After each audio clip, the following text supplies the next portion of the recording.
Yel, stop! La voix porte, l'ordre est précis et clair. Patrick Maillet s'adresse à ses chiens de conduite, des border collies. Sur les verts pâturages du Mas-Neuf, à une demi-heure de Montpellier, 500 moutons, chèvres, brebis et même un âne pèsent tranquillement.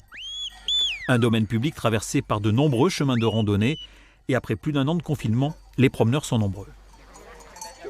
On est en extase, on les regarde, on prend des photos, on s'approche pas trop. Ça leur permet d'être calmes, posés aux enfants aussi pour pas faire de bruit, pour pas déranger les troupeaux. Dans la ville, y a pas tout ça. Et donc c'est mieux de voir des choses qu'on n'a peut-être pas l'habitude de voir en ville. Allez, debout! Mais cette confrontation entre randonneurs et troupeaux n'est pas toujours aussi apaisée. Depuis quelque temps, le berger éduque un chien de protection. Alors c'est pas un patou. Un patou, c'est quoi? C'est un kangal. Un kangal, d'accord. Berger d'Anatolie. On le voit pas au mieux. C'est le but. Mais vous, il vous voit par contre. Oui, oui.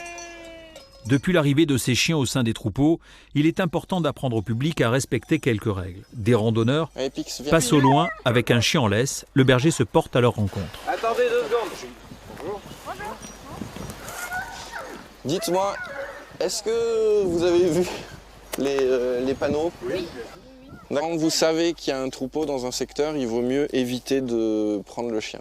Moi, je maîtrise le chien de protection, le promeneur maîtrise son chien, de faire une rencontre sereine qui permet de faire comprendre aux chiens de protection que tous les chiens ne sont pas forcément des menaces pour le troupeau. Doucement. Il faut quand même respecter le territoire justement des bergers et puis le territoire des propriétés privées, parce que bien souvent dans les propriétés privées on ne s'en aperçoit pas, ou alors on veut y aller puis on passe le pas.